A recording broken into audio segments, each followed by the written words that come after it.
પાટણ તાલુકામાં 3.5 ઇંચ, તો ચાણસ્મામાં સૌથી ઓછો 0.5 ઇંચ વરસાદ ખાબક્યો.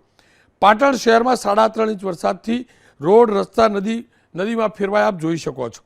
સોસાયટીઓ જળમગ્ન થઈ પાટણના અંબાજી નળિયા વિસ્તારમાં નદી વહેતી હોય ને એવા દ્રશ્યો જોવા મળ્યા. આપ દ્રશ્યો જોઈ શકો છો.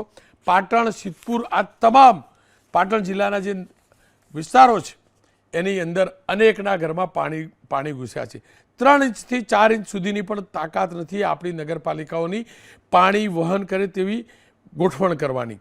પાટણમાં હંગામી જે બસ સ્ટેશન બન્યું છે ને એમાં પણ એ જ પ્રકારે પાણી ભરાયા હતા. પાછલા 24 કલાકમાં સિદ્ધપુરમાં સૌથી વધુ વરસાદ પડ્યો છે 8 ઇંચ. ત્યાં માની શકાય કે એટલો વરસાદ એક સાથે પડે તો સમસ્યા થાય અને ભૂવા, જમીન બેસી જવી, આ સ્થિતિ આપ જોઈ શકો છો. આ ગાડીવાળાની શું હાલત થઈ હશે. હવે વાત અરવલ્લીની કરી લઉં. અરવલ્લીના 5 તાલુકાઓમાં વરસાદ વરસ્યો. સૌથી વધુ ભિલોડામાં તો સૌથી ઓછો માલપુરમાં વરસાદ વરસ્યો છે.